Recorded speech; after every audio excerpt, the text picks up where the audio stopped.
Hello everyone and welcome back to another Wizard101 video. Today, I decided that I wanted to talk about Mirage because I was looking at my Discord server and currently right now one of my Discord server members, Kaiser, you know him, you love him. He talked about how he quested through Polaris, but he's not really excited to quest through Mirage. And I was like, that's a real shame. I feel like a lot of people have a negative conception of Mirage or don't really think Mirage is too good, when Mirage, to me, is actually one of the best worlds in this game. I would put it at my top 5 best worlds.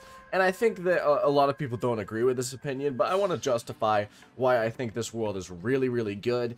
And I'm going to do that in this video. So let's talk about why. First, and to me, this is something that obviously won't affect everyone, but affects me greatly, is I absolutely adore the atmosphere of the world and its basis. I've always been really interested in Persia and Persian history, so the fact that we had a world based entirely on Persia was really, really cool. I really loved it. It's one of my favorite worlds because of it.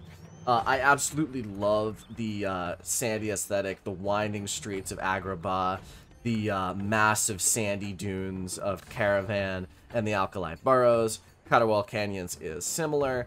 And then, but you also have really, really cool streets like the Ruble Waste, where there's actually a grassy section that's overgrown.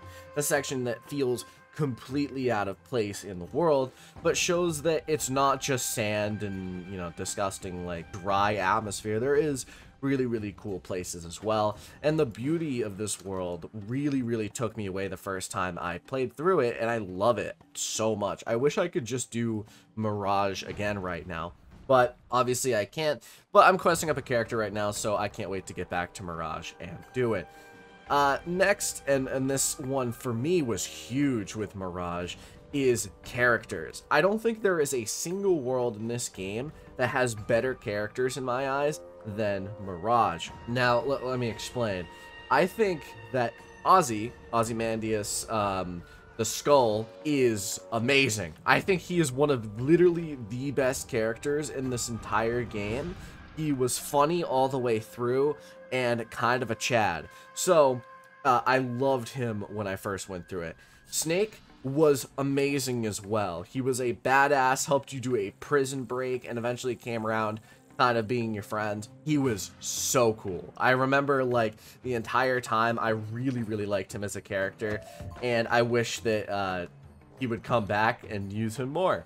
And then Ali Baboon, the, like, not main villain, but he kind of becomes a villain, is kind of a cool villain as well. I really liked his story and how he kind of, like, not manipulated, but he wasn't just a one-dimensional evil villain for the sake of being evil. He was like, yeah, I'll work with you, and then he kind of, like, you know, hits you with the bait and switch and ends up, did he kidnap Ishtar? I don't know, he kidnapped someone. It was really, really cool, and I absolutely loved that part of the story, and I think he was a great character. Which brings us to our next point, which is twists and turns in the story. I thought the story was amazing, and better yet, I thought it had amazing pacing. I think it's the best world in Arc 3 in regard to pacing. It doesn't feel too long, doesn't feel too short, no story twist feels out of place, and really, I think the only street that I feel is kind of too long is Ruble Wastes, and that's just because there's a lot of walking. That, I mean, obviously with marks you can kind of get over, but I definitely think Ruble Waste is one of the worst of the areas. But on the flip side, I still think it's a really good street, and I think it's really, really fun. The world has a total of, I believe, about 140 quests, which, if you put that into perspective, that's about Avalon in length. And I think that that has always been my favorite length for a world. Not too long, but it's not as short as, say, Polaris, who only has like 90 quests. Worlds such as maybe even Mushu, who has like 80, 90 quests. I think those worlds are a bit too short for my taste. I really like about 140 quests long. That is a decent length for me. Beyond the story, let's talk about the actual finale and the impact of this. I think that the finale was really, really good in this world. The problem that I have is that I think the finale in every Arc 3 world is really, really amazing, except really Imperia. I never really liked Imperia Part 2's finale. Part 1 is fine. Part 2 isn't so much. Mirage has the best finale of any Arc 3 world. And let me get into why. So when we get through it, we find that Grandfather Spider is threatening the Chronoverge, which has the Sands of Time, which controls the flow of time throughout the entire spiral, which immediately puts the stakes really, really high.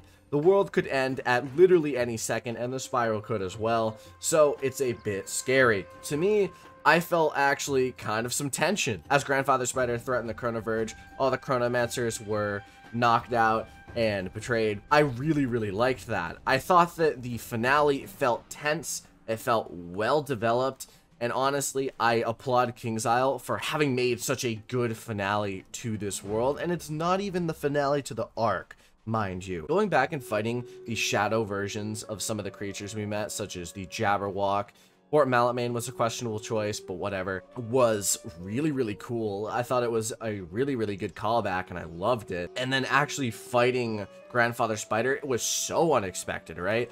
Because we didn't expect to fight Grandfather Spider until probably the end of Arc 3. And it completely subverted your expectations and was really, really cool. And I loved the fight. It was challenging, but not too challenging. And I really, really enjoyed the fight. And I thought it was really good. But let's talk about my least favorite part of Mirage, because I can't just completely say that it is a perfect world. There's a reason why it's not my #1 favorite world. And it is like probably #5 in my favorite world list. And that is Ishtar. Now, I don't know how other people feel about her, but I honestly thought that she was the most annoying character in this game, really. I didn't think that she was a good character at all. She really just messed things up for you more than she helped.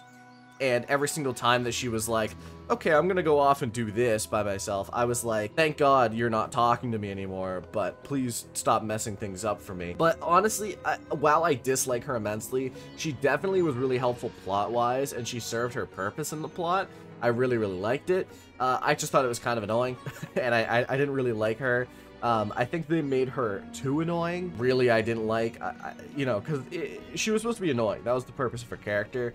But I don't think she was supposed to be so annoying that it made me want to, like, punch something, which Ishtar did. And really, I was really happy when the world ended and she didn't come with me to Imperia.